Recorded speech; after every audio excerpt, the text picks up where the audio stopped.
Perfect update అవుతుంది అన్నమాట. తనకి డాన్స్ అవ్వచ్చు, తన ఐస్ అవ్వచ్చు, తన లుక్స్ అవ్వచ్చు, తన హెయిర్ స్టైల్, తన ఫిజిక్, ప్రతి ఒక్కటి హృతిక్ రోషన్ ని రిజెంబుల్ చేస్తాయి. రాజంలో ఒక డైలాగ్ అన్నాడు కదా, మా తెలుగు టాలీవుడ్ హృతిక్ రోషన్ ప్రభాస్ అని. ఆ మాట నేనేం అపోజ్ కాదు, 100% ప్రభాస్ నెంబర్ 1. కానీ ప్రభాస్ కి నెక్స్ట్ లెవెల్లో మన రోషన్ నిలబడతాడని మాత్రం నేను 100% చెప్పగలను. ఫ్యాన్ ఫాలోయింగ్ మాత్రం పెంచుకుంటాడు ఈ బేస్ తోటి.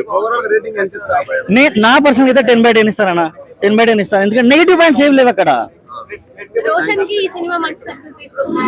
రోషన్ కి 100% సక్సెస్ తీసుకొస్తుంది. కొత్త వాళ్ళు ఏమంటారు కదా, నెపోటిజం అంటారు కదా, నెపోటిజం అనే బారియర్ ని 100% బ్రేక్ చేస్తాడు.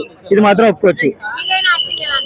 హీరోయిన్ కి స్క్రీన్ పే కొద్దిగా తక్కువ ఇచ్చారు, కానీ తన ఉన్నంత వరకు తన గ్లామరస్ గా డామినేట్ చేసేసింది. సాంగ్స్ చాలా బాగున్నాయి, బ్యాక్గ్రౌండ్ మ్యూజిక్ అయితే చాలా బాగుంది. మిక్కీ మేయర్ కూడా తన సక్సెస్ లో ఈక్వల్ పార్ట్ అనమాట.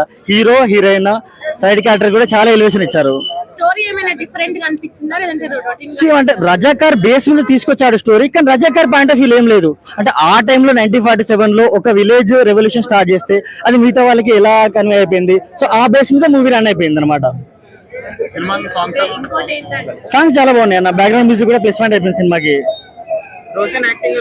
రోషన్ యాక్టింగ్ చాలా బాగుంది. థర్డ్ మూవీ ఫోర్త్ మూవీ అంటే ఎవరు నమ్మరు, ఆల్మోస్ట్ ఒక సీనియర్ హీరో లెవెల్ లో చేశాడు. సో డెఫినెట్లీ ఒక ఎలివేషన్ అయితే వచ్చేస్తుంది రోషన్ కి. సినిమా 100% హిట్ అన్న, మనలాంటి వాళ్ళకైతే చాలా నచ్చుతుంది. రొటీన్ ఓల్డ్ మూవీ లాగా ఉంది, కానీ ఇన్వాల్వ్ అయితే మాత్రం చాలా అంటే చాలా బాగుంది. 10 కి 10 పాయింట్స్ అయితే ఇవ్వచ్చు మనకి రేటింగ్. మ్యూజిక్ చాలా బాగుంది. మిక్కీ మేయర్ కూడా తన 100% రోల్ ప్లే చేశాడు. సీతమ్మ వాకిట్లో సిరిమల చెట్టు అని ఒక ఫ్యామిలీ బ్యాక్గ్రౌండ్ లో వెళ్తాడు కదా, కానీ కంప్లీట్ గా డిఫరెంట్.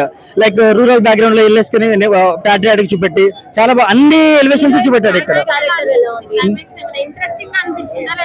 క్లైమాక్స్ చాలా బాగుంది, కొద్దిగా లాగేంట్ అనిపించింది, కానీ స్టోరీ ఎలా ఉందన్నమాట. సో స్టోరీని అలా తీసుకెళ్ళాలి. ఇప్పుడు లాస్ట్ లో ఫైనల్ గా హీరో గెలిచేస్తాడు, అది మ్యాటర్ కాదు. ఇన్వాల్వ్మెంట్ అయితే చాలా బాగుంది.